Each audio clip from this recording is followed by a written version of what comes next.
agree. I think it's horrible. And yet, it runs through the people's heads.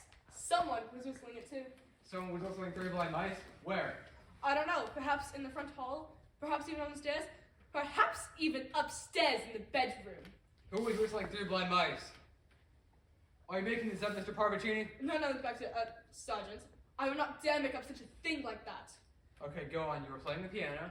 In the drawing room with one finger. So, and then I hear the radio playing very loudly. Someone was shouting over it. It's offended my ears. And then suddenly, I heard Mrs. Ralston scream. And you came out hurriedly. Okay. Now, Miss Casewell, I I'll was- have your account. Well, I was writing letters in the library. And you, I presume you couldn't hear anything that was going on here? No. And what about when Mrs. Ralston screamed? It wasn't until then I finally came over. Hurriedly? Yes. You say you were writing letters in the library. Yes. Curious then that there doesn't seem to be any unfinished letters on the writing table. I brought it with me. Oh, That's not a letter, Miss Casewell. You're on thin ice, you know. sorry. Dear Jessie, a friend of yours? It's none of your Lady. damn business. Perhaps not. But you know, if I were to hear someone screaming blue murder, I don't think I'd take the time to fold out my unfinished letter and put in my hand at it before going to see what was the matter. You wouldn't? How interesting.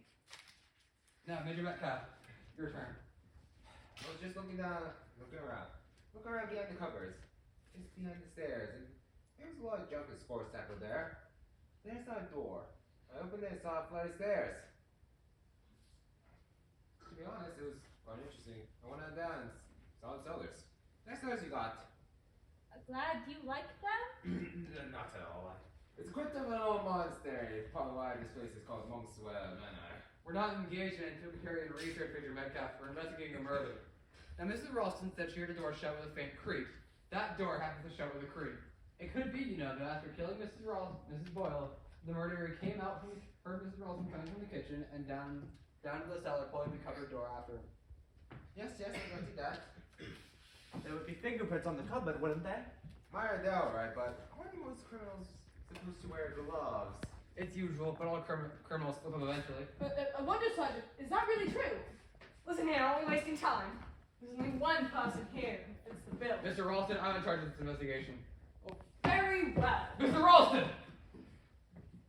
Now, we've got to establish motive, you know, as well as opportunity. Now let me tell you, you all had opportunity. There are two flights of stairs. Anyone go up one, come down by the other.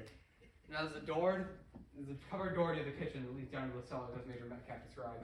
Anyone can go down there up to a trap door that leads over there. The vital fact is that all of you were alone at the time the murder was committed. But you act as if we're all under suspicion. It's absurd.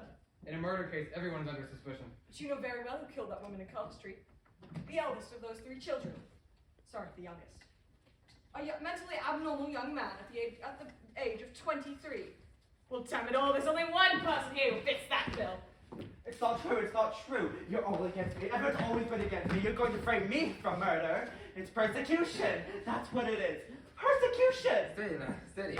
It's all right, Chris. Nobody's against you. Tell him it's all right. We don't frame people. Tell him you're not going to arrest him. I am not going to arrest anybody. To do that, I need evidence, and I haven't got much of that yet. I think you're crazy. You too, Molly.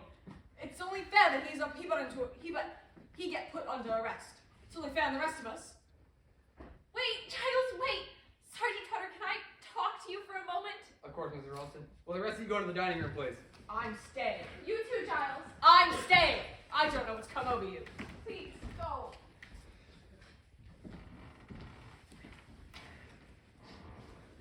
What does he want to say to you, Mrs. Ralston? You think it's the eldest of those boys at the farm who killed Miss Lyon, but you don't know that, do you? I don't actually know anything. All I know is that the woman who partook in ill-treating those children is now dead, and the woman magistrate responsible for putting them under her care is now dead.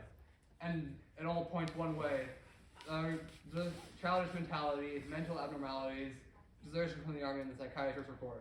Oh, and so it all points to Christopher. I know, but I don't believe it's him. There must be other possibilities. Such as? Haven't those children any relation at all? The mother was a drunk. She died soon after the children were taken from her care. And the father? He was an army sergeant serving abroad. If he's alive by now, he's probably discharged from the army. You don't know where he is. No, we don't. The tracing may take some time, but I assure you, Mrs. Ralston, the police take every eventuality into account. All the same, you don't know. And if the son was mentally unwell, perhaps the father was too. It's a possibility, yes.